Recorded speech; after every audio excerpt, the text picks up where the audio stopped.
À la résidence Massalia, Myrtha découvre une lettre d'un audit rangée dans la pile de courriers non triés. Yolande déclare à sa collègue que ce n'est pas important, car ni l'une ni l'autre n'a besoin d'un appareil auditif. Myrtha, qui peine à cacher sa colère, lui répond qu'Unaudit est une personne chargée de vérifier qu'elles font bien leur travail. Autre mauvaise nouvelle, le rendez-vous avec l'audit est programmé pour cet après-midi. Myrtha est inquiète, parce que leur CDD s'arrête à la fin du mois, et si l'entretien ne se déroule pas bien, leur contrat ne sera pas renouvelé. De plus, les deux femmes ont accumulé du retard dans leurs tâches. En fin de matinée, Yolande informe Myrtha qu'elle a terminé l'inventaire dans la buanderie. Elle a également trouvé une idée pour éliminer les mauvaises odeurs qui émanent des canalisations. Soudain, l'alarme incendie se déclenche. Yolande rassure sa collègue en lui disant que c'est à cause des bâtonnets d'encens qu'elle a allumés. Alors que c'est la panique générale à la résidence, l'audit arrive. Il s'agit d'une jeune femme peu commode. Myrtha et Yolande lui expliquent qu'il y a un petit incident avec l'alarme incendie, mais l'audit ne veut rien entendre. Elle leur répond qu'elle reviendra le lendemain pour un second rendez-vous, et que ça risque de leur coûter cher. Avant de partir, elle ajoute: « Votre situation est très particulière, car il est rare qu'une entreprise embauche des personnes de votre âge. » Myrtha ne peut cacher sa colère envers Yolande. Elle lui demande de ne plus agir sur un coup de tête. Cet incident va-t-il leur coûter leur place au sein de la résidence Massalia? Au Mistral, Zoé reçoit un message de Morgane lui donnant rendez-vous à la plage. Mais la jeune femme travaille toute l'après-midi et ne peut donc pas se libérer. Pour tenter le tout pour le tout, elle simule des douleurs de règles. Kylian l'informe que lui et son frère ont mis en place un congé menstruel, et que, de ce fait, elle peut rentrer chez elle pour se reposer. Zoé retrouve aussitôt Jules à la résidence Massalia. Ce dernier est en train d'écrire un article sur les amours de vacances.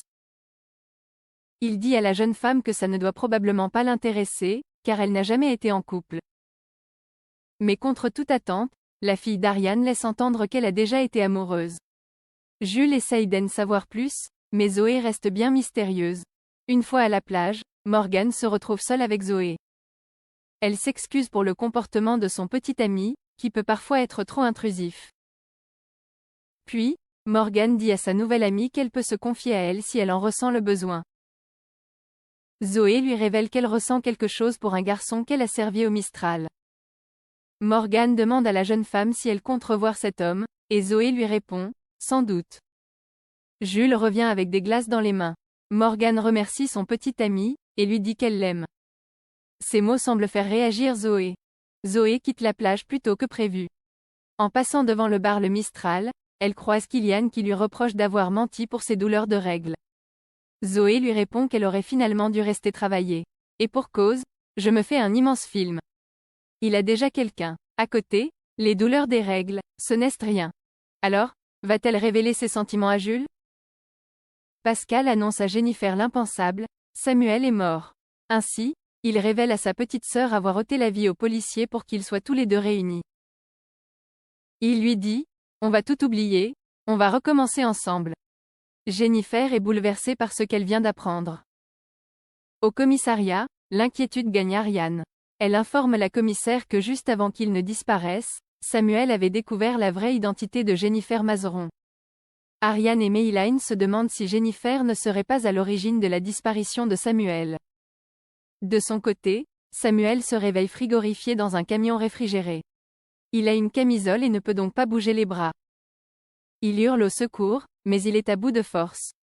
Grâce à son métier, il parvient à retirer sa camisole en se déboîtant l'épaule, puis à ouvrir la porte du camion. Une fois à l'extérieur, il réussit à arrêter une voiture. Quelques minutes plus tard, Samuel est de retour au commissariat du Mistral.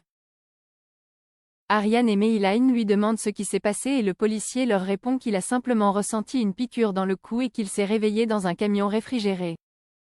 Mais il n'a malheureusement pas eu le temps de voir son agresseur. Puis, il informe ses collègues que le véritable nom de Jennifer est Ambre Castin. À l'appartement, Pascal prend le risque de détacher les mains de Jennifer. Il tente de l'amadouer en lui rappelant quelques souvenirs qu'ils ont partagés durant leur enfance.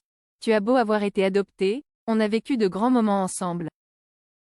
Mais Jennifer se lève brusquement et crie à l'aide.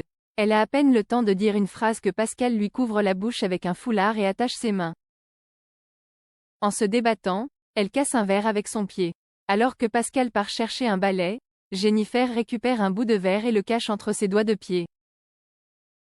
Va-t-elle réussir à s'échapper?